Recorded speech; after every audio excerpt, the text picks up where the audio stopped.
واش الإخوة أخباركم؟ إن شاء الله أنكم تكونوا بخير.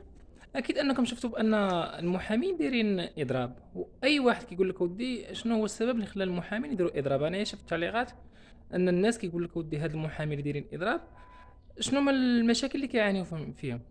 فملي قلبت لقيت أن بعض المحامين كيقول لك أودي راه في الأصل ماشي المحامين اللي خاصهم يديروا الإضراب، وإنما المواطنين اللي خاصهم يديروا الإضراب. حنا كنقوموا غير بالدفاع عن المواطنين، وهذا الشيء اللي دايرين عليه على قبلو حنايا الاضراب راه كيخص المواطن ما كيخصناش حنا، وحنايا غادي نضروا وغنضروا على الناحيه الماديه زعما انهم ما يبقوش خدامين الى غير ذلك. فحاولت انني نقلب على شنو هما النقط اللي خلاو المحامين يديروا الاضراب، ولقيت بعض النقط انا غنحاول نذكرهم لكم، ومازال ان شاء الله نذكروا نقاط اخرين. اول حاجه هي الطعن في القرارات النيابه العامه بالنسبه لتحديد الاجل. احنا عارفين انه ملي كيصدر شي حكم، هذاك الطرف اللي تصدر ضده الحكم عنده حق في الطعن. مثلا تصدر حكم ابتدائي عنده حق الطعن في الاستئناف، وكيعطيك واحد الاجل ديال الطعن.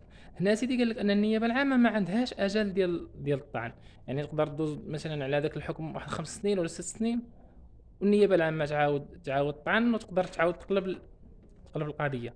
وهذا في حد ذاته كيضر الاطراف المتخاصمين. ما كيديرش النيابه العامه. مثلا انا وشخص داعينا حكمت لي المحكمه الابتدائيه ان هذاك الشخص يخلص لي واحد التعويض. هذاك الشخص اللي يخلص لي التعويض عنده حق في الطعن في مده 10 ايام، يطعن باستئناف. فاتت 10 ايام ما بقاش عنده حق الطعن. النيابه العامه قال لك اودي واخا دوز تاع 10 سنوات عندها حق في الطعن. وطبعا انا النيابه العامه كتدخل غير في القضايا الكبيره ماشي القضايا الصغيره. انا عطيت غير مثال. كذلك أنه لا يحق للمواطنين الطعن بالاستئناف في القضايا أقل من 30 كا. النيابة المواطنين ما عندهمش حق أنهم يطعنوا بالاستئناف في شي قضية ما كتفوتش 30,000 درهم. 30,000 درهم ولتحت. نعطيكم مثال. أنا تخاصمت أنا وواحد الشخص، حكمت ليه المحكمة أنه يخلص لي مثلا 30,000 درهم ولا 29,000 درهم. مثلا حكمت ليه يخلص لي 3 ملايين. هذا حكم ابتدائي ما عندوش حق يطعن فيه بالاستئناف. علاش؟ دعوى ان هذا المبلغ قليل.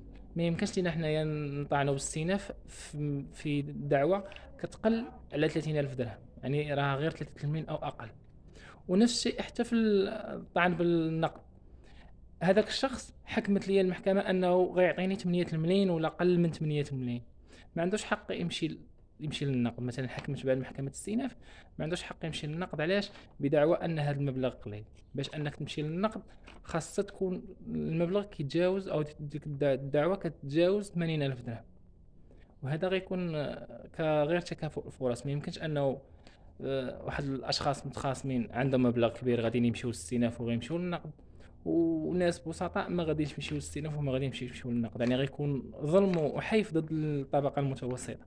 وكيف ما احنا عارفين انه مثلا الناس العاديين راه صعيب انك تصور 3 الملايين.